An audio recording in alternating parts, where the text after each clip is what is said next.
और मीरपुर खास छाछरों तक अपनी फौज पहुंच गई और छाछरों पे अपना कब्जा हो गया।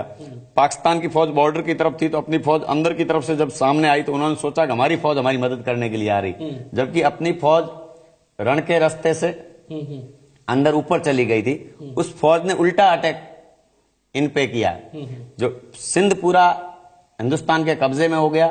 अपने यहां से वहां कलेक्टर नियुक्त हुए, पुलिस व्यवस्था नियुक्त हुई, वहां अपने पुलिस स्टेशन नियुक्त हुए। अपनी 6 महीना भारत की पूरी शासन व्यवस्था वहां चली।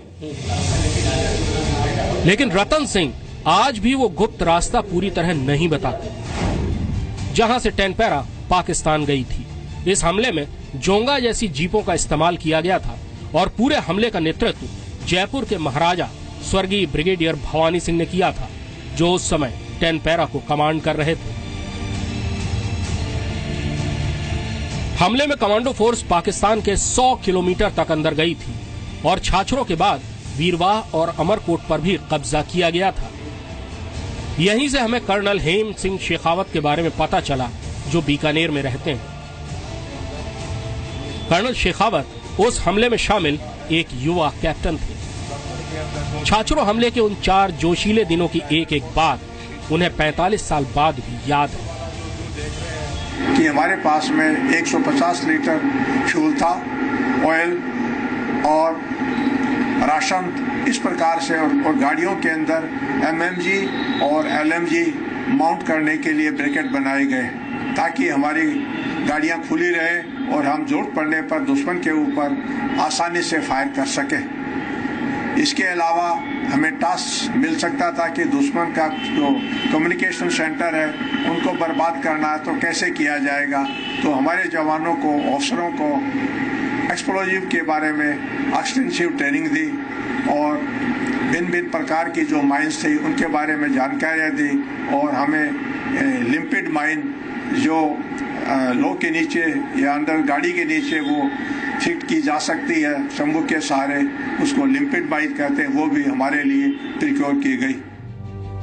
तेजी से घुसने के लिए कमांडोज के पास 45 जोंगा जीपें थी। हर जीप को खास इंतजाम करके 150 लीटर डीजल स्टोर करने के काबिल बनाया गया। हर सैनिक के पास 10 दिन का राशन था। बेहद खामोशी से बलवंत सिंह बाखासर के गाइड्स के साथ टेनपेरा ने 7 दिसंबर को छाछरों पर कब्जा कर लिया। पाकिस्तानी रेंजर्स की एक पूरी बटालियन ने मैदान छोड़ दिया और टेनपेरा ने साजो सामान और पाकिस्तानी युद्धबंदियों को अपने अधिकार में ले लिया।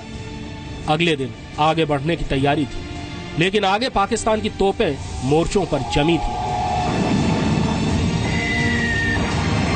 और कमांडोज के लिए 1 इंच भी बढ़ना नामुमकिन था।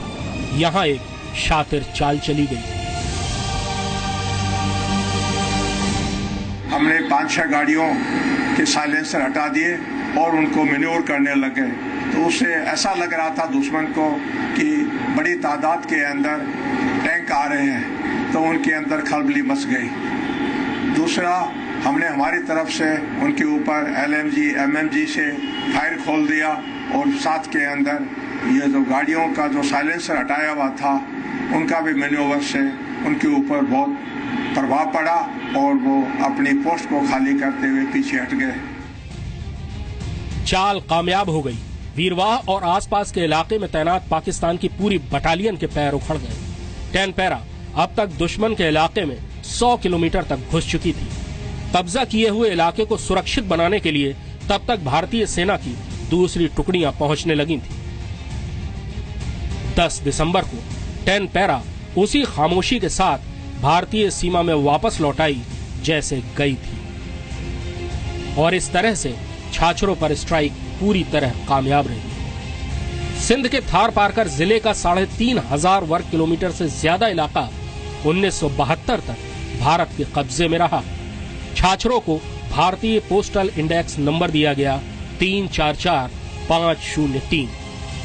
कर्नल भवानी सिंह को महावीर चक्र प्रदान किया गया। इसके अलावा 2 वीर चक्र और 3 सेना मेडल भी टेनपेरा को मिले।